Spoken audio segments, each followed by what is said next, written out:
벌써 2021년 마지막 달이 되었습니다. 이제 2022년이 시작되면 어떤 일들이 기다리고 있을까? 네, 어떨 것 같습니까? 2022년은 지난 11월 15일 날 이 화상으로 미국의 바이든 그리고 중국의 시진핑 정상회담 할 때 이제 이 타이완, 대만 문제 얘기하면서 시진핑이 그렇게 얘기합니다. 불장난하면 불에 타 죽는다. 조심해라. 직접적으로요. 그러니까 이 시진핑은 아주 비장한 각오를 하고 있는 것 같습니다. 이 대만 문제에 대해서.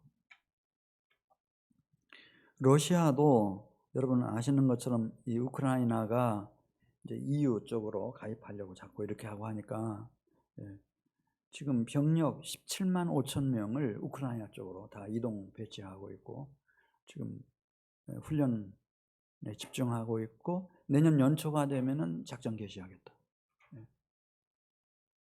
워싱턴 포스트가 그렇게 보도를 했습니다. 뭐 그건 이제 바깥에서 일어난 일들이니까 우리는 뭐 알 바 아니다 그렇게 생각한다 하더라도 이 코로나 국내 상황을 잠시 보면 어제 확진자가 5,352명, 코로나 감염된 이후 최다 확진자가 나왔어요. 그래도 괜찮아요. 왜냐하면 우리가 접종률이 80%가 넘었으니까 그동안 정부에서는 확진자가 늘어난다 하더라도 위중증 환자들이 늘어나지 않으면 별 문제 되지 않는다. 이렇게 지금까지 얘기해 왔어요. 위중증 환자도 하루 만에 752명, 최다입니다. 최다. 그리고 이제 겨울이 시작되고 아까도 기도해 주셨습니다만은 오미크론 또 변이 바이러스가 이제 창궐하게 되겠죠. 2022년이 어떻게 될까? 안개속입니다. 안개속. 그래서 저는 오늘 본문 말씀을 이렇게 묵상하면서 우리가 이전처럼 그냥 안일하게 그렇게 신앙생활을 해서는 참 힘들겠다 그런 느낌이 옵니다. 목사님들 힘들고 그다음에 더더군다나 또 이 생업 전선에서 막 이렇게 활동하시고 하시는 분들은 얼마나 더욱 힘들까. 이제야말로 오늘 설교 제목처럼 큰 믿음이 필요하겠다. 큰 믿음. 그래서 오늘 설교 제목이 큰 믿음의 조건입니다. 오늘 본문 말씀은 여러분 잘 아시는 대로 예수님께서 정말 칭찬하시고 그렇게도 기뻐하셨던 큰 감동을 받으시고 놀라워하셨던 한 백부장의 믿음입니다. 그 백부장의 믿음을 보시면서 주님 말씀하십니다. 내가 이스라엘 중에서도 이만한 믿음을 아직도 만나보지 못했다. 이만한 믿음이라고 하는 그 원의 의미는 such great faith입니다. 큰 믿음, 큰 믿음이라는 거예요. 큰 믿음. 그러면은 오늘 설교 제목이 큰 믿음의 조건인데 도대체 이 백부장은 어떻게 했길래 이렇게 주님의 마음을 크게 감동시키고 정말 칭찬을 듣고 모든 믿는 자의 본이 되는 그런 축복을 받을 수 있었을까? 7장 2절 가서 보면은 이 백부장은 어떤 백부장의 사랑하는 종이 병들어 죽게 되었더니 그랬어요. 여기 종이란 말은 원의 의미는 슬레이브, 그러니까 사환이 아니고 노예. 노예는 뭐 지금 1세기 때뿐만 아니고 이 노예 제도가 있던 곳에서는 노예는 그냥 주인의 소유물이었습니다. 재산이었습니다. 인격이 노예는 없다고 그렇게 굳게 믿고 있었던 시대입니다. 그런데 그 노예가 병들었습니다. 이 병행 구절인 마태복음 8장에 있는 말씀을 보면은 이 노예는 젊은 청년 노예였고 이제 쓰러져서 일어나지를 못하는 거예요. 그 마태복음에서 말하기를 중풍이었다는 거예요. 근데 얼마나 고통스러워하는지. 그러니까 이게 보통 위험한 상태가 아니에요. 지금 죽어가고 있었어요. 그 고통 가운데 죽어가고 있어요. 그러니까 아마 우리는 예측할 수 있죠. 여기 의사 선생님도 계시지만은 이게 뇌출혈, 그것도 아주 큰 위중한 뇌출혈이었겠다. 딱 판단할 수 있어요. 그러면 보통 주인들은 그렇게 생각합니다. 아직도 젊은데 안 됐다, 그런 정도로 생각하고, 이제 노예들이 뭐 늙는다든지 아니면은 병이 들면은 이제 폐기 처분하는 것처럼 쓰다가 자기가 사용하던 물건을 없애는 것처럼 그런 정도로 생각했던 시대입니다. 그런데 이 백부장은 그 노예를 불쌍히 여기고 사랑하는 마음을 가졌다는 거예요. 마침 소문을 들었어요. 예수에 대한 소문. 예수님이 가버나움으로 전도여행 가셨다가 지금 오셨다, 그 얘기를 듣고 유대인 장로 몇 사람을 예수님께 보내가지고 급히 오셔서 제 종을 좀 살려주십시오, 구해주십시오, 간곡하게 부탁을 드리는 겁니다. 보냄을 받은 장로들이 4절에 있는 말씀을 보면은 예수님을 찾아뵙고 이런 얘기를 합니다. 얼른 이해가 되지 않는 대목인데요, 이런 얘기를 해요. 이에 이 장로들이 예수께 나와 간절히 구하여 이르되 이 일을 하시는 것이 이 사람에게는 합당하니이다. 이 사람의 종을 치료해 주시고 구원해 주시는 것이 이 사람한테는 합당한 일입니다. 이게 지금 무슨 얘기인가 하면은 이 유대인들은 잘 아시는 대로 선민 사상이 있어요. 우리는 선민이고, 그 다음에 이방인들이 있죠. 이방인들은 불결하다고 생각하는 거예요. 상종을 안 했어요, 이방인들하고. 근데 그 이방인들 중에서도 이 백부장은 누굴까요? 로마 사람인 거예요. 철천지 원수죠, 로마 사람.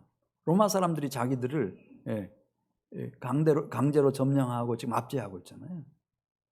그 로마 사람 중에서도 신분이 군인이란 말입니다. 군인 중에서도 백부장, 로마 제국을 유지해 나가는 최전선의 최고의 정예부대예요, 백부장. 이 사람들이 다 실권자들이거든요. 그 예수를 십자가에 못 박아 죽일 때도 그 현장에 이 백부장이 투입이 되죠, 백부장들이.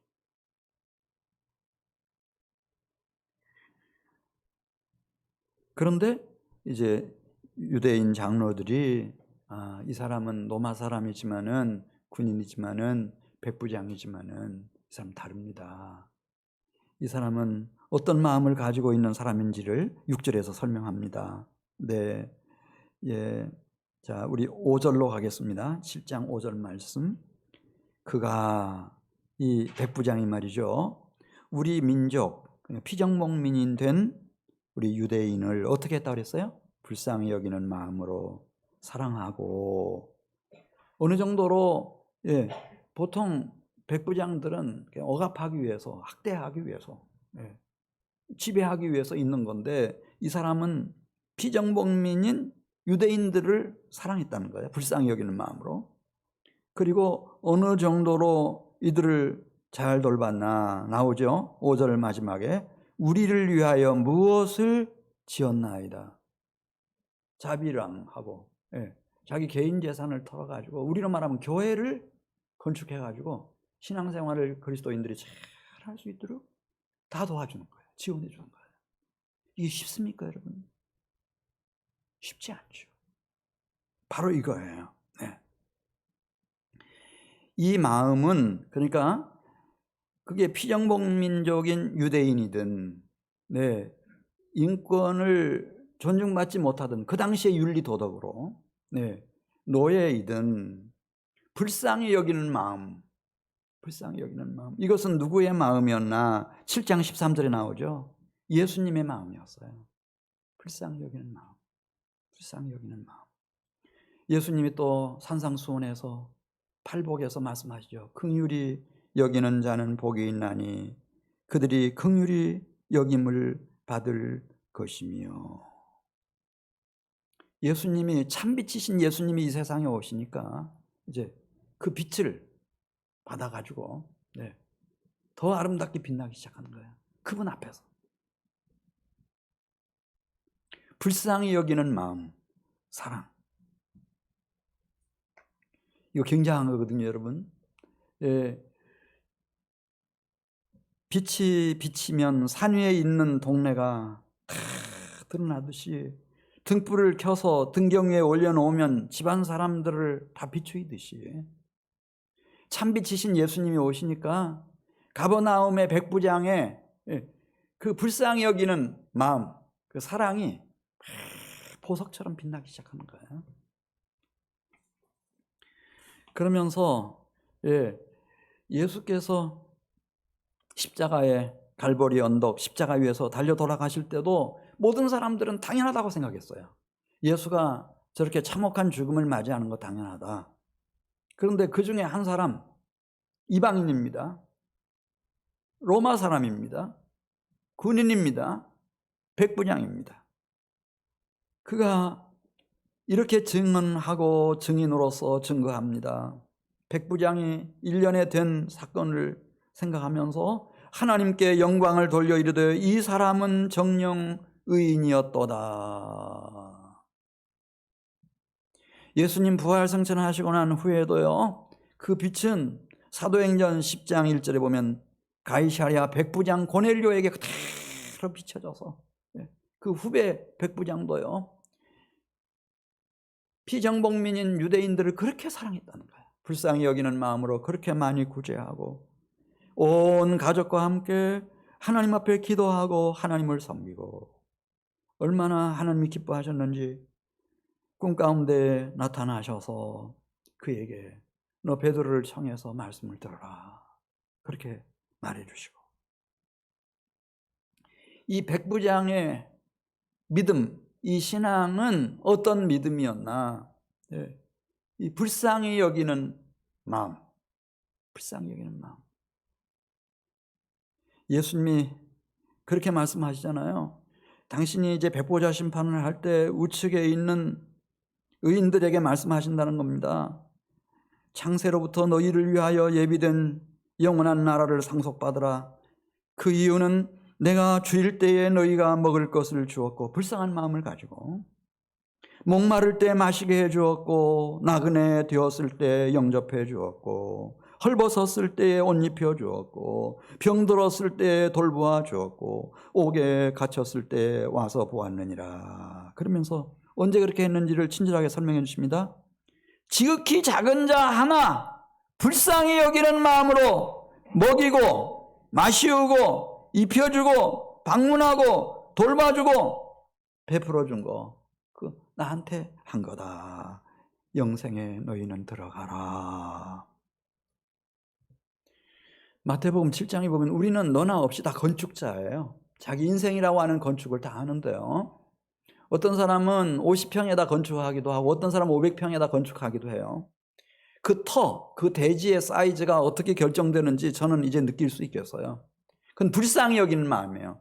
우리가 태어나는 이 세상은 다 개인주의가 팽배한 세상이죠. 자기 하나만을 생각해요. 심지어 결혼도 나의 행복을 위해서 하는 겁니다. 다 이렇게 되어 있습니다. 그런데 가끔씩 보면 이 백부장처럼 불쌍히 여기는 마음이 있어요. 불쌍히 여기는 마음. 이걸 사랑이라고 그렇게 말해요. 남을 사랑하는 자는 율법을 다 이루었느니라. 사랑은 율법의 완성이니라. 이 불쌍히 여기는 마음, 이 사랑이 하나님께로부터 부여받은 자신의 인생을 건축해가는 대지, 집터예요. 집터. 이런 사람들은 남편도 불쌍히 여길 줄 알아요. 학교 가면 선생님도 교수님도 불쌍히 여길 줄 알아요.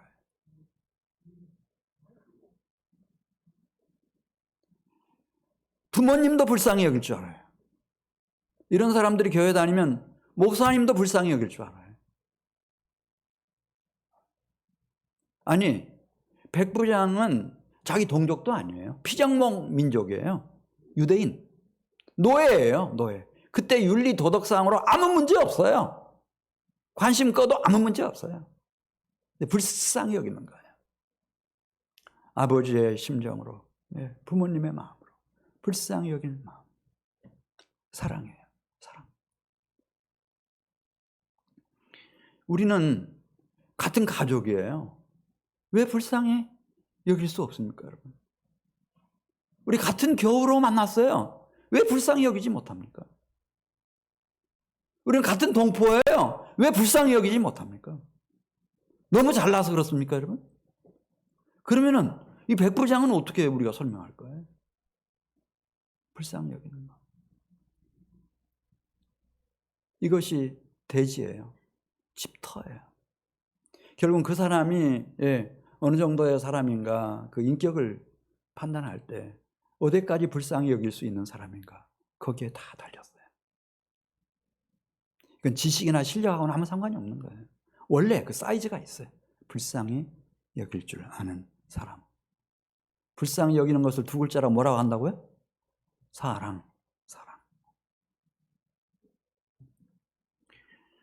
두 번째로 우리 7장 6절로 가서 보겠어요. 7장 6절에 가서 보면은 이제 이 백부장이 막 너무 위독하니까 뇌출혈로 막 시시각각 지금 막 혈색이 변해가고 있고 생명이 꺼져가고 있으니까 너무 막 급해서 이 아는 장로들에게 부탁을 해가지고 이제 예수님 모셔오도록 그렇게 했지만은 생각해 보는 거예요. 지금 내가 무슨 일을 하고 있는 거지 이렇게 생각하다가 6절 말씀 보겠어요. 예수께서 함께 가실새 이에 그 집이 멀지 아니하여 백부장의 집이 멀지 아니하여 백부장이 경건한 자기 친구들을 예수님께 보내가지고 이렇게 말씀드린 거예요. 주여 수고하지 마옵소서. 여기 주여라고 불러요. 원래 이제 로마 백부장이면 누구한테 주라는 말을 쓰는 거 하면 딱 한 사람한테 이 로마 제국의 황제에게 주라는 말을 써요. 그런데 지금 이 예수님이 누군지를 다시 생각하는 거죠. 천부장보다 높아요, 안 높아요? 총독보다 높아요, 안 높아요? 로마 황제보다 높아요, 안 높아요? 더 높은 분이시죠. 그런데 일개 백부장이 돼가지고 로마 황제한테도 와라 가라 할 수 있어요, 없어요? 어림도 없는 얘기죠. 그런데 로마 황제보다 더 높으신 온 우주의 영원한 왕이신 성탄절 우리가 앞두고 있습니다만은 그분 오라 가라 할 수 있어요? 너무너무 송구한 거예요. 너무 송구한 거예요. 그래서 주여 수고하지 마옵소서. 제 집에 들어오심을 저는 감당하지 못하겠나이다. 사실은 유대인 입장에서 생각해 보면은 유대인들은 이방인들을 예를 들어서 사마리아인들이 세미 이방인이거든요. 절반 이방인이에요. 피가 섞이기도 하고 이방 사람들의 풍습을 받아들이기도 하고 그랬을지라도 유대인들과 이 사마리아 사람들의 이 반목과 질시가요 얼마나 대단했어요. 신약 시대에 보면은 이방인들에 대한 적대감 그게 달해 있었거든요. 더더군다나 그 이방인 중에서 로마인 그것도 군인 백부장. 여러분 사도행전 21장에 가서 보면은 사울이 체포돼요. 끌려나가죠. 돌에 맞아 죽을 뻔했어요. 왜 그렇게 됐죠? 그가 전도여행을 마치고 오면서 믿음의 형제 드로비모를 데려왔어요. 에베소 사람인데 그와 함께 신하에서 같이 있는 것을 목격한 유대인들이 저거 틀림없이 저 이방인을 데리고 성전에도 들어가겠구나 이렇게 지레짐작을 하고 바울을 끌어내서 쳐 죽이려고 하죠. 그 맞아 죽기 직전에 지금 소동이 일어나고 있다고 하는 첩보를 입수한 천부장이 막 군대를 끌고 와가지고 이 바울이 로마 시민권자인 것을 알고 구해냅니다. 예. 그런데 어떻게 나 같은 이방인이 감히 정말 로마 황제보다 더 높으신 주님을 향해서 오라가라 그렇게 할 수 있겠어요? 할 수가 없죠. 말라기 1장에 있는 말씀 보면 나 만군의 여호와가 너희에게 이르기를 아들은 그 아버지를 종은 그 주인을 공경하나니 내가 아버지일진데 나를 공경함이 어디에 있느냐. 이 주님은 공경의 대상이거든요. 우리가 참 겸손하게 예의를 잘 갖춰서 가장 높여드려야 될 그 공경의 대상이에요. 잠언 3장 9절에도 주님을 공경하라고 말씀했어요. 히브리서 12장 9절에도 우리 육신의 아버지가 우리를 경계하여도 공경하였거든 하물며 모든 영의 아버지께서 더욱 복종하며 살려하지 않겠느냐. 이 하나님을 공경하는 가장 좋은 방법은 마태복음 21장 37절에 나와 있는 것처럼 하나님의 사랑하는 아들 독생자 그리스도 예수를 공경하는 거예요. 그래서 후에 자기 아들을 보내며 이르시되 하나님이 하시는 말씀이에요. 그들이 내 아들을 공경하리라 하였더니 그런 말씀 나오지 않습니까? 요한복음 5장에서 예수님이 직접 말씀하셨어요. 우리가 하나님을 어떻게 공경해요? 방법도 모르고 하나님이 어디에 계신지도 우리는 잘 몰라요. 우리는 하나님의 아들 그리스도 예수를 공경함으로써 하늘에 계신 아버지를 공경하는 거예요. 그리고 하나님의 독생자를 우리가 공경하지 않는 것은 하나님을 공경하지 않는 거예요. 아들을 공경하지 아니하는 자는 그를 보내신 아버지도 공경하지 아니하느니라. 그렇게 말씀했습니다.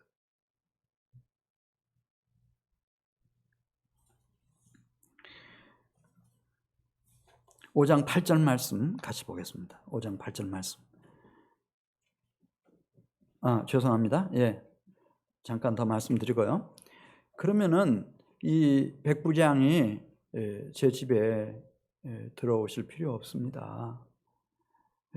그렇게 말씀드린 그 백부장의 그 마음은 어떤 마음이었을까?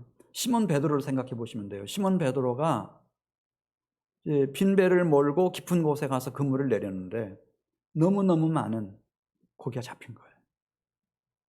그 고기를 2배 가득 싣고 나와서 베드로가 예수님의 발 앞에 무릎을 꿇었다는 거예요. 그리고 예수님께 말씀드려요. 뭐라고 말씀드리죠? 주여 저를 떠나소서 저는 죄인이로소이다. 그렇게 고백을 해요. 저 죄인입니다. 당신 같은 분은 대제사장이든지 왕이든지 황제를 만나도 너무 그러기에 귀한 분이신데 저 죄인입니다. 불황무식한 어부이고 저 죄인입니다. 이 공경하는 마음이에요. 공경하는 마음. 말씀드렸듯이 다른 사람을 불쌍히 여기는 마음이 건축자인 우리 모두에게 이 대지, 집터를 크기를 결정한다고 할 것 같으면 이 공경하는 마음은 이 기초공사예요. 기초가 허약하면 삼풍백화점처럼 되죠. 그러나 기초가 견고하면 50층도 올라가고 100층 넘게 막 올라갈 수 있어요. 그런 것처럼 우리 신앙이 제대로 큰 신앙으로 세워지려면 기초예요. 그 기초는 뭔가? 주님을 깊이 높여드리는 공경심, 깊은 공경심이에요. 깊은 공경심. 바울도 처음에는 자기 대단한 줄 알았어요. 근데 이제 마지막에 디모데에게 보내는 편지에 보면 나는 누구라고 그러죠? 죄인이라고 그래요. 그것도 죄인 중에 괴수라고 그래요. 주님 만날 시간이 오니까. 죄인 중에 괴수라는 거예요. 이것은 바울이 다른 사도들과 자신을 비교해서 다른 교인들과 비교해서 하는 얘기가 아니에요. 주님 앞에서. 주님을 높여드리기 위해서 하는 얘기예요. 나는 그 주님 앞에서 죄인 중에 괴수다. 공경하는 마음.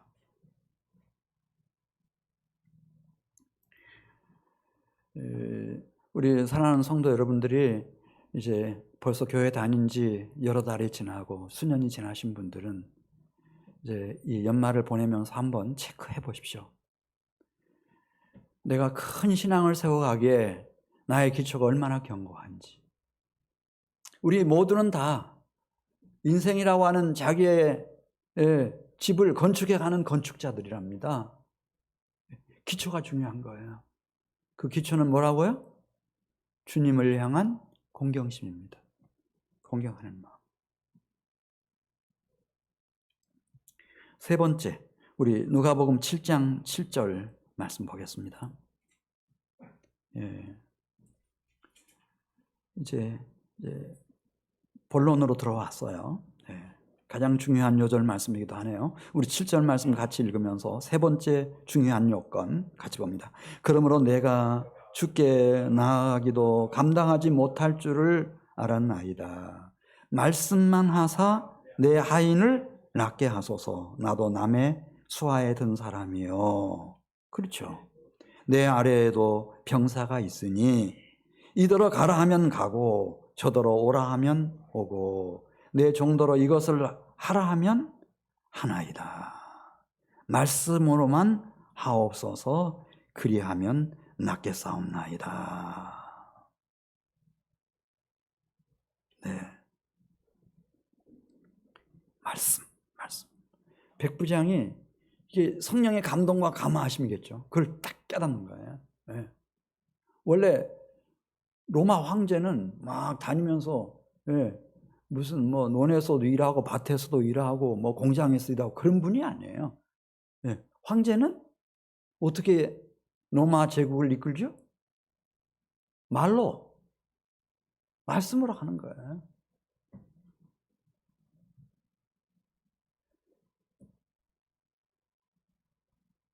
이 군대라고 하는 곳은 상명하복으로 딱 짜여진 조직이거든요. 지금 전쟁이 일어났어요. 거기 투입되면 죽어요. 죽을 가능성이 아주 농후해요. 그걸 들어가야 돼요. 왜? 명령이기 때문에. 이 백부장이 그 얘기를 하는 거예요. 무엇으로 하십시오? 말씀으로만 하십시오. 영어로 하면 그렇습니다. Only speak the word and my servant will be healed. 말씀으로만 하십시오. 그러면 내 종이 낫겠나이다. 왜냐하면 이 말씀이라고 하는 것은 언약이에요. 예를 들어서 노아에게 너 방주를 만들어라. 그리고 방주 안에 내 가족들 다 들어가고 그 살아서 기식하는 생물들도 쌍으로 맞아들여라. 그리고 그 생명을 보존하게 하라. 죄악과 포악이 관영한 이 세상을 내가 홍수로 심판하겠노라. 그렇게 하나님이 말씀하시면 그건 따라서의 언약. 하나님이 지켜요, 안 지켜요? 당신의 이름을 걸고 존재를 걸고 지키시죠. 모세를 불러요. 그 말씀하세요. 모세야, 너 애굽에 내려가서 지금 바로 앞제 밑에서 신음하며 죽어가는 히브리 노예들을 구원해라. 내가 너와 함께 하겠다. 그러면 하나님이 이게 언약이에요. 하나님 말씀 뭐라고요? 언약. 그 언약을 하나님 지켜요, 안 지켜요? 자기의 전 존재를 걸고 자기 이름을 걸고 지키시는 거예요. 그대로 하셔요. 그리고 이 하나님의 말씀은 히브리서 4장 12절에 보면 살아있는 말씀이에요. 하나님의 말씀은 살아있고 활력이 있어서 좌우의 어떤 날쌘 검보다도 더 예리하여 혼, 영, 관절, 골수 찔러 쪼개기까지 하며 마음의 생각과 뜻을 다 판단하시고 엄청난 파워를 가진 능력의 말씀이에요. 하나님의 말씀은 살아있는 능력의 말씀이에요. 그리고 요한복음 1장 14절에 있는 말씀을 보면요, 하나님의 말씀은 진리의 말씀이에요. 말씀이 육신이 되어 우리 가운데 찾아오신 그분의 생애, 그분의 모든 가르침, 사역, 우리가 묵상해 보면 그것은 은혜와 진리로 충만한 생애였어요. 진리를 알지니 진리가 너희를 자유케 하리라. 나는 길이요 진리다. 이 주의 말씀은 그냥 진리예요. 요한복음 1장 1절에 있는 말씀을 보면은 하나님의 말씀은 창조의 말씀이에요. 태초에 말씀이 계시니라. 이 말씀이 하나님과 함께 계셨는데 만물이 그 말씀으로 말미암아 지은 바 되었으니 지은 것이 하나도 그 말씀이 없이는 된 것이 없느니라. 이 빛이 있으라 그러면 빛이 출현하는 거예요. 하나님의 말씀이라서 그래요. 창조주. 궁창이 있으라 하면 궁창이 있는 거예요. 없는 것을 있는 것 같이 막 불러내시는 분이에요.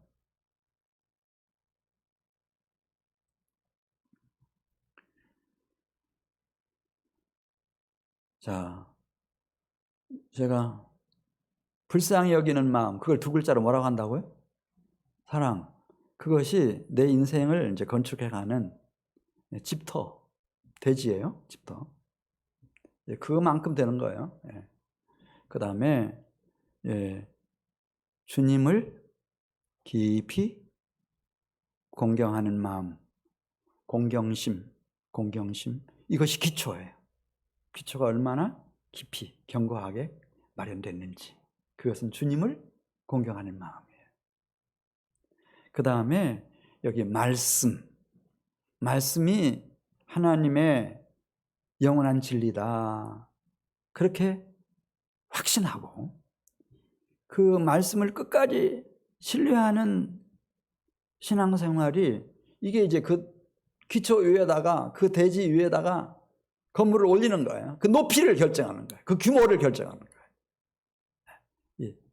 말씀에 대한 신뢰. 자, 우리 누가복음 7장 9절 말씀 같이 보겠습니다. 예수께서 들으시고 그를 놀랍게 여겨 돌이키사 다른 무리에게 이르시되 내가 너희에게 이르노니 이스라엘 중에서도 이만한 믿음은 만나보지 못하였노라 하시더라. 큰 믿음이죠. 놀라운 믿음. 그리고 말씀하세요. Go your way, 내 길을 가라. 네가 믿은 대로 될지어다. As you have believed, such let it be done for you. 믿은 대로 될지어다. 죽어가던 종이 깨끗하게 고침을 받았습니다. 일이 있고 난 후 11절 가서 보겠어요. 우리 번역에는 좀 막연하게 그 후에 이렇게 번역되어 있는데 제가 원문을 찾아봤어요. 왜 바로 이 자리에다가 이 말씀으로만 하옵소서 그리하면 제 종이 살아나겠나이다, 낫겠나이다. 그러고 난 후에다가 이 의사였던 누가는 나인성을 방문한 얘기를 쓰고 있나. 이 접속사 그 후에라는 말이 그리고 원어의 뜻은 곧장이란 뜻이에요. soon afterwards. 곧장. 나인성으로 제자들과 큰 무리들을 대동하시고 찾아가세요. 그 성문에 막 도착했는데 성 안에서 사람들이 막 나오는 거예요. 쏟아져 나와요. 장례 행렬입니다. 과부가 한 사람 있는데 독자가 하나 있어요. 아직 소년인데, 청년이라고 우리 성경에 번역되어 있죠. 소년인데 죽었어요. 아주 이 들것에 떼매고 나오는 겁니다. 매장하기 위해서. 그 장면이에요. 우리 11절 같이 읽어요. 그 후에 예수께서 나인이라는 성으로 가실새 제자와 많은 무리가 동행하더니 성문에 가까이 이르실 때에 사람들이 한 죽은 자를 메고 나오니 이는 한 어머니의 독자요 그의 어머니는 과부라. 그 성에 많은 사람도 그와 함께 나오거늘. 13절 말씀. 그 장례 행렬 중에 과부, 독자를 잃어버린 과부를 바라보시는 예수님의 마음, 어떤 마음이었죠? 불쌍히 여기는 마음. 이게 예수님 마음이에요. 불쌍히 여기는 마음. 그래서 울지 마라. 그렇게 말씀하시고 이제 운구하는 행렬 앞에 예수님이 가셔서 그 관에다가 관을 뚜껑도 안 덮은 것 같아요. 보자기 같은 걸 덮었던 것 같아요. 손을 딱 대니까 운구하던 사람들의 발걸음이 멈췄을 때 그때 잘 보세요. 이 예수님이 뭐라고 말씀하세요? 소년아 내가 네게 말하노니 딱 한 말씀 하세요.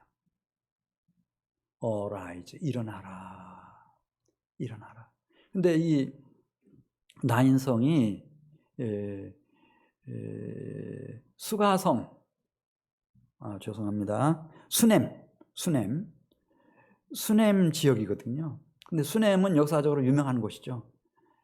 선지자 엘리사가 수냄 여인의 죽은 아들을 살렸던 곳이에요.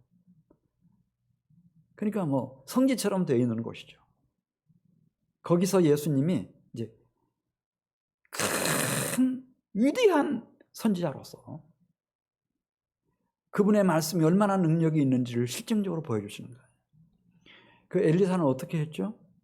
그 자기가 아끼는 수냄 여인의 아들이 죽었을 때 게하시 사환을 보내가지고 자기가 아끼는 지팡이를 그 죽은 아이 몸 위에다 올려놓도록 그렇게 얘기를 해요. 근데 올려놨는데 죽은 아이가 살아나질 않아요.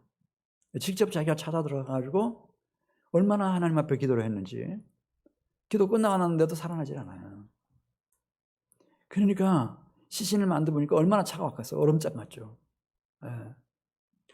그러니까 이 아이를 시신을 꼭 껴안아요. 얼마나 껴안았는지 온기가 다 전해졌어요. 근데 살아나지가 않아요. 그러니까 다시 왔다 갔다 하면서 얼마나 기도했겠어요.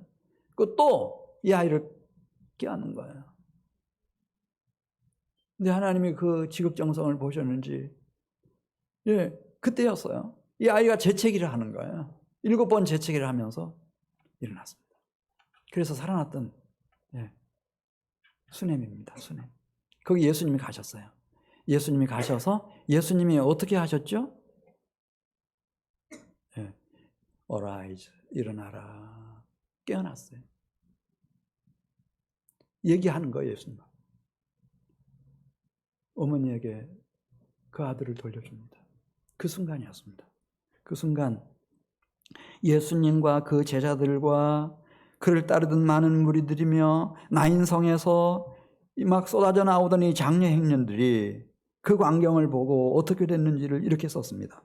15절 보겠습니다. 죽었던 자가 일어나 앉고 말도 하거늘 예수께서 죽었다 살아난 아들을 어머니에게 주시니 그 광경을 본 모든 사람의 심령 속에 거룩한 두려움이 그들을 얼어붙게 만들었어요.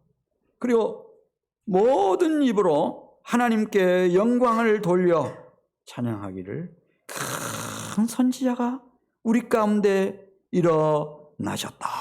이건 엘리사 선지자가 문제가 아니라는 거예요. 하나님께서 자기 백성을 돌보셨다. 여기 원문의 의미는 God has visited his people. 자기 백성을 방문해 주셨다는 거예요. 예수님은 회당장 야이로의 딸 죽었을 때도 마찬가지였어요. 가서 손을 잡으시고요. 딱 한 말씀 하셨어요. 따라서 하세요. 달리다굼 일어나라. 한 말씀 하셨어요. 일어났어요. 죽은 지 나흘 된 나사로의 무덤 앞에서도 예수님 딱 한 말씀 하셨어요. 나사로의 이름 부르면서 나오너라. 그냥 우리 번역에 세자죠. 더더구나. 나오라. 주님의 말씀은 살아계신 하나님의 진리의 말씀입니다. 여러분. 이 진리에 대한 확신 이겁니다.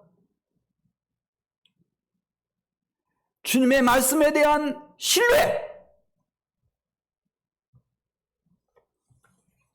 아브라함 실수 많았죠. 힘든 일도 많이 당했어요. 그러나 기본적인 자세는 하나님이 너 본토 친척 아비 집을 떠나 내가 내게 지시할 땅으로 가라. 내가 너로 큰 민족을 이루고 내 이름을 창대하게 해주겠다. 그 약속의 말씀, 그 주님의 말씀을 신뢰합니다. 끝까지 신뢰해요. 흔들리면서도 신뢰하는 거예요. 나이 100살이 됐는데 완전히 할머니가 된, 더 이상 임신도 할 수 없고 출산도 할 수 없는 아내 바라보면서 기가 막히죠. 그런데 끝까지 주님의 언약, 그 말씀에 대한 신뢰를 붙잡고 이삭이 태어나게 하시는 하나님을 만나지 않습니까? 그리고 야곱이 태어나고 12지파가 태어나고 이스라엘 민족이 일어나는 거예요. 결국은 말씀에 대한 신뢰예요. 그것이 내 인생을 건축하는 모든 건축자들의 그 건축물의 높이, 그 웅장함과 규모를 결정하는 거예요. 말씀을 신뢰했느냐? 신뢰하지 못했느냐? 그 차이예요. 자, 말씀을 정리하겠어요. 우리가 이제 세일에 남겨놓고 12월 11일부터 작정 새벽 기도회 하는데 그 주제가 뭐죠? 내 음성을 듣는 자는 살아나리라. 회당장 야로의 딸처럼 살아난다. 나인성 과부의 아들처럼 살아난다. 나사로처럼 살아난다. 너도 살아나고 아무리 2022년이 암울한 먹구름이 자욱해도 네 자녀들도 살아날 것이고 가족들도 살아날 것이고 다 살아난다. 말씀. 그래서 이 큰 믿음의 역사라고 하는 것은요, 말씀 공사예요. 말씀 공사, 말 공사, 말 공사. 지금까지 말씀드린 거, 말이라고 하는 건 말씀을 말하는 거예요. 하나님의 진리이신 이 말씀을 신뢰하는 그 믿음. 말씀. 그다음에 두 번째가 말씀 공사니까 공은 뭐라 그랬죠? 주님을 높여드리는 건데 공경하는 거예요. 공경심, 공경. 내 마음속에서부터 진정으로 로마 황제보다 더 공경하는 거죠. 공경심. 말 공사니까 말은 말씀이고 공은 공경하는 것이고 사는 뭐예요? 불쌍히 여기는 마음으로 사랑하는 거. 그냥 사랑. 따라서 해보세요. 말 공사. 큰 신앙, 위대한 신앙은 말 공사예요. 말 공사인데 말씀 공사라고요. 말이 뭐라고요? 말씀. 우리 건축 공사한다고 그러잖아요. 집 공사한다고. 그런 것처럼 내 집을 지어가려면 공사를 해야 돼요. 공이 뭐라고요? 주님을 공경하는 것. 그리고 사는 뭐라고 그랬어요? 불쌍히 여기는 마음으로 사랑하는 것. 말씀 공사. 이제 금년 얼마 안 남았죠. 얼마나 안 남았는데 우리 성도 여러분들의 그 신앙생활이 껍데기만 있고 그냥 의식만 형태만 있으면은 이게 태풍이 불어오면 다 날아가 버린다 그랬어요. 시편 1편에 다 날아가 버린대요. 진짜 알곡이 되고 이 백부장의 믿음처럼 큰 믿음. 주님이 놀라워하시면서 말이죠. 내가 so great faith, 이렇게 큰 믿음 나 이스라엘 중에서도 본 일이 없다. 그러면서 그 믿음이 얼마나 정확한 믿음인지를 라인성에 가서 보여주신 거예요. Arise, 일어나라 그러니까 다 일어나는 거예요. 할렐루야. 이 은혜가 충만하시기를 주의 이름으로 축원합니다. 우리 같이 기도드리겠습니다.